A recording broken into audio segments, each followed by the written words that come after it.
Welcome back. All right, so going to talk about Minnesota now. I did Winnipeg first, do Minnesota next. So my wife's two favorite teams taken care of. Minnesota's an interesting one in that they made the playoffs. They don't get ahead in the playoffs as they'd want to. But this is an exciting team, right? It's an exciting team with major cap problems because of the buyouts of Zach Parise as well as Ryan Suter. And this is the year that they feel that pain. Now, the channel's vote would tell me that people still think they're a playoff team, that people still believe that. And I think they should be.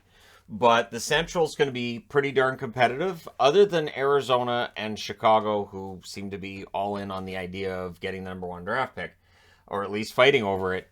Everybody else in this division is seemingly trying to make the playoffs. So that's six teams that are trying to make the playoffs. And you can make an argument for, I think, any of the six. Now, the last 5 seasons we'll start off with for Minnesota. 2017, 2018, 45, 26, and 11. They were 11th in goals for. They were 11th in goals against. So above the average.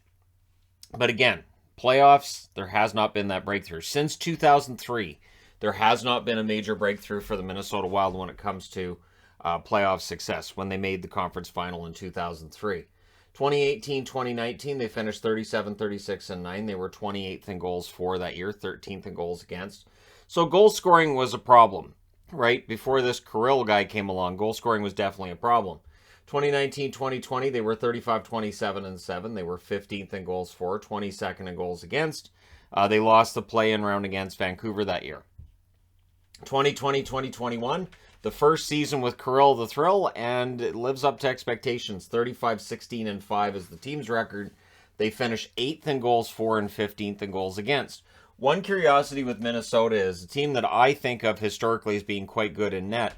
The numbers in goal have not been consistently fantastic for the last, I'll say, 5 years, because we got the 5 years on the board here. 2021, 2022, the season started off a little different, right? Cam Talbot got off to a really good start, ends up in the All-Star game. They finished 53, 22, and 7. They're 5th in goals for, but they're 18th in goals against. By the time you reach the playoffs, their faith in Talbot seemed to be shaken. And they went with Fleury, they kept Fleury, and they did so at the expense of Talbot, who seemed to want out. Guerin seemed to say, well, he's under contract, so whatever, I don't care, and then made a move quickly thereafter because I think he realized this is going to be awkward. This is going to be awkward, and Talbot wants to be the starter, so Talbot moves on to an organization where he can be the starter in Ottawa. And in exchange, Minnesota gets back Philip Gustafsson, a young goaltender who might be very good, but will likely be purely a backup this year for Marc-Andre Fleury. And the question mark for me is, so Marc-Andre Fleury, who looked good at times for Minnesota, and he looked shaky at others, can he get back to being a reliable starter for 50-plus games? If he can't, Minnesota could absolutely be in trouble. Their exits other than Talbot, Kevin Fiala. And I don't know that you can overrate that exit. I talked in one of the videos I did yesterday about how I think we sometimes overrate the addition or the loss of one player, and it can blind us to the fact that a team may still be very good or may still not be very good, depending on addition and subtraction and all that. But Kevin Fiala was a very important forward for the Minnesota Wild, and I think him moving on to LA, I think Brock Faber, having watched him a couple of games in the World Juniors, I think Faber's going to be good. But I do think they'll miss Fiala this year in his goal scoring. They brought in Nick Delorier at the deadline. Tough player, but in the end they don't keep him. New faces, you've got Philip Gustafsson, as I mentioned. Marco Rossi, they seem to have a roster spot set for him. Even Cap Friendly has him playing down the middle on the fourth line as being likely. Nick Petan was added. Petan can be a fill-in here and there. He was in Vancouver the last couple of years. And again, he works as a fill-in. And they added Andre Schuster for some depth on the blue line. So I don't mind what Minnesota did, but losing Talbot and Fiala, you lose something in net there. I understand Gustafsson's got that promise, but we haven't seen that at the NHL level over a full season yet. And so there's definitely some risk there. So their tandem is Fleury and Gustafsson. And as I mentioned, there's risk with that tandem. Down the middle, this team looks very strong if these are your four centers and if they can play like they did last year. You've got Ryan Hartman, who had an absolutely fantastic career year. I don't know if he can follow that up, to be honest. I don't know if he can score like that again. But if he can, it'll be because Kirill and Zuccarello are magicians with the puck, and Hartman knows where to go, and he knows how to play with those two players. Joel Eriksson Ek, underrated by some, and definitely a player who I think deserves a little more recognition than he gets to this point. Freddie Gaudreau, who's fit in very well in Minnesota, and I think he's solid. And then, as I said, Marco Rossi has been penciled in again on Cap Friendly. They've got him listed as number 4 center, and I'm like, yep, sure. Rossi is projected to be a center. The temptation would be, and I would think especially during preseason, throw Rossi together with Boldy. See what these two could do together. Because for a team that has these massive cap issues with putting a team together, if you can get a couple of guys on entry-level contracts out there that play well together, that alleviates some of that concern, right? And it's important to do that. Now, April was the best month of the season for Minnesota. They finished 12-2-2. So they were going into the playoffs on a very strong run. Their worst month was February, where they were 4-6. So a little bit of inconsistency there when it came to Minnesota. But by the end of the year, they looked very good. And then in the playoffs, they just can't quite get over the hump. And that is the question mark. I mentioned it in the Winnipeg one. I've mentioned it in other videos. One of the greatest frustrations for a general manager has to be, you've got a team that's pretty good. You know they're going to make the playoffs. What do you have to do to get them over the hump in said playoffs? So the channel, as I said, kind of optimistic. On the Entertainment Guy, they're more optimistic that they'll finish first or second. 21% of the 980 votes went that way. 15% on the main channel out of 21,000 plus votes. 68% of the Hockey Guy channel had them finishing third or fourth. 60% on Entertainment Guy. So that's 83% here, 81% there. So over 80% of people still think Minnesota is fourth or better in the division. And again, I have some concerns. We'll see how it turns out.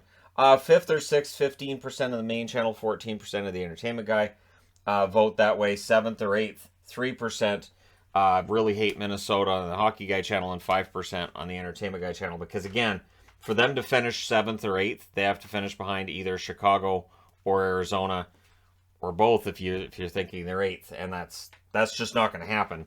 Their Stanley Cup odds are actually pretty solid, plus 2,000, which compared to a lot of other teams, they've got decent odds. They do have some cap space, according to Cap Friendly, $4,313,079. So technically, they could still add. Now, it's nothing substantial because there's other contracts to take into consideration, other things to take into consideration. But there is a little bit of space, a little bit of wiggle room there for Bill Guerin, should he decide to pick somebody up. Your top 4 defense for Minnesota, Jonas Brodin, Matt Dumba. Matt Dumba is UFA next summer, so look for all kinds of rumors with Matt Dumba. There's been the rumors of Matt Dumba to Vancouver for years. I would imagine those will come back. I love it when they play the hits. See, and then you just do JT Miller for Matt Dumba, and it all the rumors and everything just writes itself. Jacob Middleton, who was an excellent pickup by Minnesota, seemed to fit in right away, and Jared Spurgeon, another underrated blue liner. This is a good blue line. Which makes it odd that they've been struggling to maintain a good defensive number, right? Their goals against 11th, 13th, 22nd, 15th, and 18th over the last 5 years. So really they've struggled with keeping that number down. And much like Winnipeg, who I talked about earlier, you look at this team on paper and those numbers should be better, it feels like, than what they are.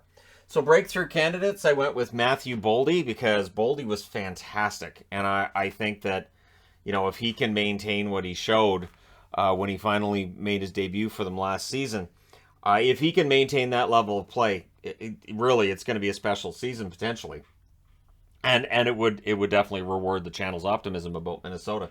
And I threw up Kalen Addison because when somebody gets hurt on the blue line, Addison could jump in, and sure, why not Addison? And we're in a lot of choices. I mean, Rossi hasn't played yet, so couldn't really throw him in, and there's not a lot of young kids likely to be in this lineup who are going to take a big jump in their production. The coach, of course, is Dean Evison, also known as Creed Bratton. Dean Evison is absolutely, just for the facial expressions alone, please never fire Dean Evison. I think he's a human gift generator. Bill Guerin is GM. There's the divide on whether or not Bill Guerin's doing a good job. Honestly, there's a mad scientist basically view that I have of how he's doing this, of buying out the Parisian Suter contracts despite the issues that could cause with this team years down the road, I kind of admire the guts that took. I do. I admire the guts that took. And even if this team did take a fall back this coming season, you got to admire them for being willing to say, you know what, I've got to do this. I've got to do these buyouts. So, leader in goals was Kaprizov because he is the most dynamic forward the Minnesota Wild have ever had. All apologies to Marian Gaborik, but yeah, Kaprizov, 47 goals, blasts the record book. 34 goals for Hartman. As I said, Hartman knows where to go, plays very well on that line with Kaprizov. The assists, Kaprizov with 61. He's also an excellent passer, so he's an elite sniper. He's a very good passer, and yet there's still people out there that'll see his 108 points from last year and go, he's only played a couple years. We'll see what he does. Okay. Zuccarello, 55 assists for him. Zuccarello clearly likes playing with Kaprizov. Looks like it's taken about... it's turned the clock back for him by about 5 years, and that's great. You know, speaking as somebody who's older, turning the clock back can be... well, it's a nice idea. It doesn't always happen with me. So special teams were interesting with Minnesota as well. This is a team who, when their power play is going, it looks lethal. And when it's cold, they can go weeks without a goal. They end up finishing the season at 20.5%, which I believe is below league average. I think league average was 21 or 22%. Their penalty kill, concerning, 76.1%. So the total is 96.6. They're going to want to bring that up. And so we'll see whether or not the special teams get better and if changes in goal are going to help, because your best penalty killer is your goaltender. So if Fleury and or Gustafsson both play really, really well when they're killing penalties, that could turn the number around as well. Minnesota's going to be fun to watch. I think this is a team that could finish as high as first. If Colorado has a Stanley Cup hangover, they could finish first, that is. They could finish, I think, as low as fifth. I don't think they could finish below fifth. But that being said, I do expect that as we go through the Central Division, there's going to be a lot of voters who put a lot of teams at third or fourth. So once we're done the season previews, I can take a look at here's how the channel voted. Here's the ones they're most optimistic about, and come up with a likely scenario for how the standings could work out according to the voting.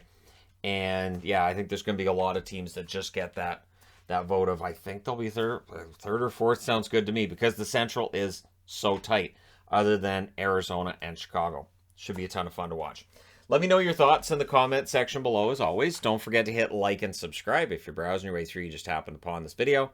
Thank you guys so much for watching, for all your support. I will talk to you again soon.